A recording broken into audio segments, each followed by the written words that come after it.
Hey, what's up? Hello, everyone. Welcome into Fantasy Filmball, the show where we turn movies into sports and sports into something we don't talk about here. My name is Matt. My name is Dyl, and it's a time that we've all been waiting for. It's our first nominations of the season. If you play the game of Filmball, you're finally getting real points to your roster. And if you don't play the game of Filmball, you just like awards, well, you are in the right place. Consider dropping a like down below. It helps us grow. Subscribing for more nominations to come in the future and what this means for the Oscar race. But let's dive right into this. The Gotham nominations, here they are. We don't know how they're going to do this yet. They removed the budget cap this year, which is potentially going to be quite shocking if they start nominating larger films. The Gothams have typically been entirely for indies, but they've already given Air a prize, and that's not an indie. This is going to be very interesting to see. And we could see the destruction of a once indie award to now just become another Oscar predictor. I don't think that's what's going to happen, but it could be, depending on how these nominations look. How we're going to do this, Dylan, you're going to read the nominations to me. I'm going to react. I mean, you'll be reacting as you're reading them, but I will be reacting as I hear them. Super excited. First category here is Best Feature at the very top of the page. We're reading from the Hollywood Reporter website in order. So, one by one. Best Feature, Passages. Okay, that makes sense. Past Lives. Indie. Another indie. We're staying indie. Reality. Really? That's weird.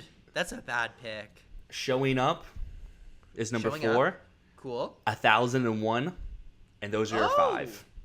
This is the 5. What's missing there? Is there some big indie that's not there? It feels weird to me, but I don't know why. This is clear to me that they are keeping indie. But was All of Us Strangers eligible? That's one thing that I'm curious about right now. Was All of Us Strangers eligible? Was Poor Things eligible? All of Us Strangers, Poor Things. Those should make sense, but maybe they're in our next category in Best International Feature, and yep, All of Us Strangers first one. Okay, so it's because they're not American movies. Number 2 is Anatomy of a Fall. 3 is Okay. Poor Things.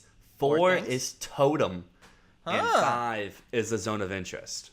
Fascinating. Okay, so they really are keeping indie.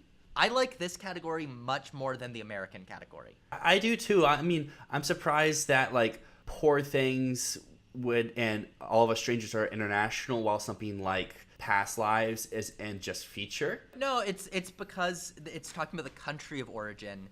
Here they're not doing it by language because Past Lives, it might mostly be in Korean, but it is an American production, whereas Poor Things and All of Us Strangers are both British productions, although they are Fair in English. enough. Good points. But yeah, I like this category a lot too. I mean, I haven't seen any of these movies yet, but these movies sound better than the stuff in the other category. But I was a huge fan of 1001, and Past Lives was pretty good too. For me, the majority of the Best Feature category is like 6 out of 10. Passages, 6 out of 10. Reality, 6 out of 10. 1001, 6 out of 10. Past Lives, 8 out of 10. And what was the other one? I don't think I've seen the last one. Showing Up, Kelly Reichardt. Showing Up. Oh, Showing Up. That was an 8 out of 10. Showing Up would be my personal pick in that category. I do prefer the international category much, much more. That brings us to Best Documentary Feature, and your predicted Oscar winner, 20 Days of Mariupol, tops our list here. Hell yeah. Against the Tide. Interesting. Cool. Apollina. Oh, I haven't heard of that one. I'd heard of Against the Tide. I haven't seen it, but I haven't even heard of Apollina.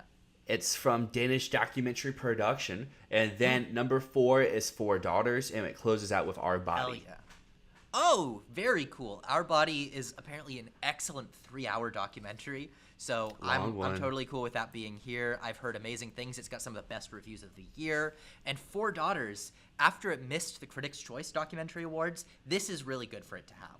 I agree. I mean, Critics' Choice is always like 3 for 5-ish. Yeah, so like much. The fact that it missed there, but it's hitting at these other places makes it like, yeah, it's gonna be maybe one of those other 2 that slides it in. But Mariupol hitting both, I think, is very good for that film. Oh, it's very, very good for that film. It's one of I think it might be the only film that has hit both of those. And through the season, we're going to see it continue to get all of those nominations. Breakthrough Director includes Raven Jackson from All Dirt Roads Taste of Salt. Oh, cool. Cool nomination. Georgia Oakley for Blue Jean, Arno's wild pick from last year for BAFTA. But hey, it's getting points this year, just a year little late. Yeah, that's a great nomination too. Michelle Garza Cervera for Huesera. Oh, the Bone Woman? The Bone Man? Bone Woman? This is Husera XYZ Films. Yeah, I think. Let me just check what it's copy called. Yeah, Husera the Bone Woman is the name Husera. of the film. They didn't include the whole title then. Yeah. I'm looking forward to seeing that one. I've heard really good things. Celine Song for Past Lives makes it in, Ooh. and A.V. Rockwell for 1001. Man, I sure wonder who's gonna win this category. Who could it be? But Who could it be? 1001's racking up some points here, so that's good for me for the game. Hell yeah, that's good for you. But yeah, this is I think that category slaps. That's a great category. You'll like this next one. Best screenplay. Okay. Best Oh, screenplay. No. So, you want to take a guess of what might be here and what Air. might not be here? Air's not here. here. Oh, Air's that's not. fun. Okay, I was really scared that Air was gonna be But there. there's something I think major, maybe two things major based off of our picture nominees that aren't here. And one, I think you'll yell when you hear what it is. Oh shit! Did they put Barbie in the category? Barbie did not make it, so I'll run through our nominees. Okay. All of Us Strangers, Cool. Anatomy of a Fall, Interesting. So the American thing is just in Best Feature. May December, December. RMN. Oh, wow, cool one. Okay. So I'll tell you, our fifth nominee does not start with a P, so not Poor Things, not Past Lives. And it starts with a Z. Oh my god, The they Zone gave of Interest. What the Screenplay fuck? nominee, Zone No, of they Interest. didn't. No, they didn't. No way. Zone of Interest, best screenplay at the Gothams. No Poor Things, no Past Lives. Nothing. I know it means nothing, Nothing. but I just think it's fun that made it in while the Oscar screenplay frontrunners just both missed. Also, very interestingly, May December didn't make the main category, but it made it here. I think to make it more interesting, we go over to lead performance. I'll spoil it. I do not see May December in lead performance, but I do see Anjanou Ellis-Taylor for Origin. Yes. Okay. Lily good. Gladstone for The Unknown Country.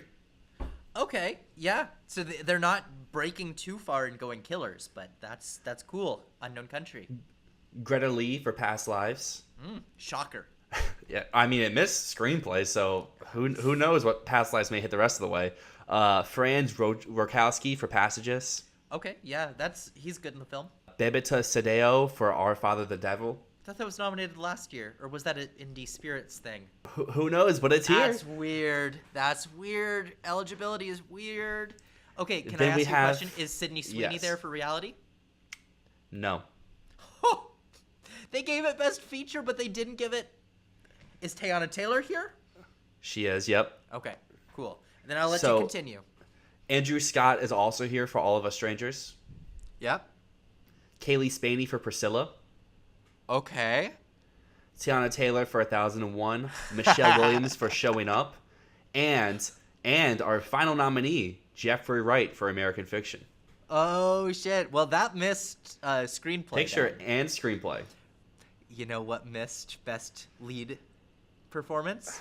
I mean, I don't see either Anatomy or Poor Things here. Yep. They made it in other categories, but Sandra Hüller and Emma Stone did not make it here. Anatomy made screenplay, but Poor Things hasn't been in anything else so far. What? No. That now takes us to supporting. That takes us to supporting performance, and I'm going to spoil one here. Hüller may not be in lead, but she's in supporting for Zone of Interest. But to continue, we have Juliette Binoche for Taste of Things. Yes. But again, that did not make international feature. Toto made it in over it, which I don't know. Doesn't mean anything, but it's a little interesting. It doesn't really mean anything. It's interesting. It doesn't really mean anything. But Juliette Here's Binoche, that feels like it means something. Here's our two big budget movies making an appearance. We have Penelope Cruz in for Ferrari and Ryan Gosling for Barbie. What? Gosling and Cruz are in. Gosling and Cruz are in at the That's Gothams. Absurd. Jamie Foxx gets in for They Clone Tyrone. Claire Foy for Cool. All of Us Strangers. Hell Glenn yeah. Howerton, Blackberry.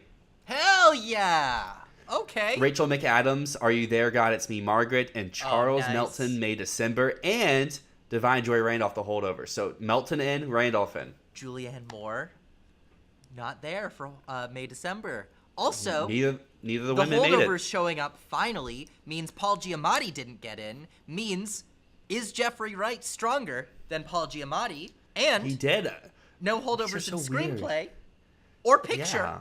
Screenplay category is weird. Just going back to that for a second, we didn't even get holdovers. We didn't get Poor Things. We didn't get American Fiction. We didn't get Past Lives. But then we get Zone of Or Interest. Barbie. Barbie, I get if they're trying to stay away from big budget stuff. I know But they put clearly Gosling they're in, not. but- They just put Gosling in. What the Well, hell? well, What is maybe, this? maybe. I guess they're looking at certain angles, and I think that's it for film stuff. Wild.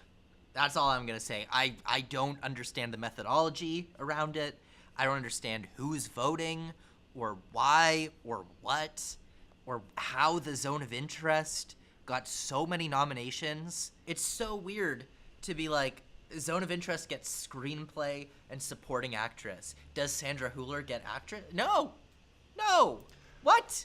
Huh? Big takeaways. All the Strangers basically hit where it should. It hit picture, Strong, it hit yeah. screenplay, supporting, and lead. So it basically hit everything it could. Spaney getting in for lead actress and nothing else. I guess reminisces back to last year when Till just got in for actress and nothing else. I'm Melton very and curious how it screenplay goes, for May December 'cause is weird. If I remember correctly, last year they did nominate both Michelle Yeoh and Kate Blanchett in the category, and I think that they also had Brendan Fraser in there. So they had did, actual yeah. Oscar frontrunners. So why the hell is Emma Stone not here? Why the hell is Sandra Hüller not here? The Hulu one, I guess that they're going to throw her into supporting instead, but still, all the buzz has been for Anatomy, not for Zone. They're The just trying Poor to show Things they misses. really loved Zone of Interest.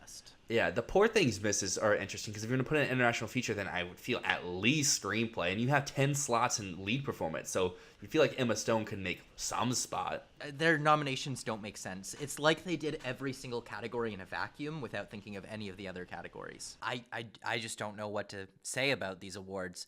Other than I'm really happy that they're out and we get to put some points on the board for Filmball because we got our next waivers coming up really soon. So this is going to give us a little bit of a boost, a little bit of an indication of what's being remembered through the season so far. Something I'm really excited to see is, does this still maintain that 1001 is our highest point score throughout the season, or does something else jump over it now that we have more nominations out? Because it was the highest scoring film at draft time, and it was still the highest scoring film at the last waiver mark. But I have a as feeling Matt said, we Anatomy's have gonna our push. waivers coming up soon, so if you drop a subscription down below, you can see that video. It has both of us, has some people from our Discord, as well as having the Film Drunken Brother Bro. So, you know, it's a collaboration of all the best film minds in the world. Yeah, of course. Yeah, we can say that. Can we say that? We can't say that. Who knows? Anyways, thank you so much for watching. As always, my name is Matt. My name is Dyl, and this is Fantasy Filmball.